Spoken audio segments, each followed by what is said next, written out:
ఇప్పుడు main డాట్‌ని mark చేసుకోవడం కోసం చూడండి ఏ సైజ్ వారికైనా సరే ఫస్ట్ అయితే ఇక్కడ నుంచి టేప్‌ని ఈ విధంగా పెట్టేసుకొని 2.5 ఇంచుల దగ్గరకు ఒక మార్క్ చేసుకోవాలి.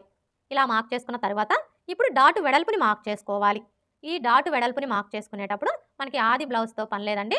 ఆది బ్లౌజ్‌తో మార్క్ చేసుకునే కంటే కూడా ఇది మనకి ఏ సైజ్ బ్లౌజు అనే దాన్ని బట్టి ఇక్కడ మనం డాట్ వెడల్పుని కరెక్ట్‌గా మార్క్ చేసుకోవచ్చు. అంటే చిన్న సైజ్ బ్లౌజా, మీడియం సైజ్ బ్లౌజా, పెద్ద సైజ్ బ్లౌజా అనే దాన్ని బట్టి మార్క్ చేసుకోవచ్చు. ఇక్కడైతే చూడండి మీ నడుము లూజ్ వచ్చేసి 25 ఇంచులు, 25 ఇంచుల కంటే తక్కువ ఉందనుకోండి. అలాంటప్పుడు ఈ డాట్ వెడల్పు వచ్చేసి 2 ఇంచులు తీసుకుంటే సరిపోతుంది. అదే మీ నడుము లూజ్ వచ్చేసి 25 ఇంచుల కంటే ఎక్కువ, 30 ఇంచుల కంటే తక్కువ ఉందనుకోండి. అలాంటప్పుడు ఈ డాట్ వెడల్పు వచ్చేసి 2.5 ఇంచులు తీసుకుంటే సరిపోతుంది. అదే మీ నడుము లూజ్ వచ్చేసి 30 ఇంచుల కంటే ఎక్కువ ఉందనుకోండి. అలాంటప్పుడు డాట్ వెడల్పు వచ్చేసి 2.75 ఇంచులు తీసుకుంటే సరిపోతుంది. ఒకవేళ మీ నడుము లూజ్ వచ్చేసి 30 ఇంచుల కంటే ఎక్కువ ఉండి చెస్ట్ ఎక్కువగా ఉందనుకోండి. అలాంటప్పుడు ఈ డాట్ వెడల్పు వచ్చేసి 3 ఇంచులు తీసుకుంటే సరిపోతుంది.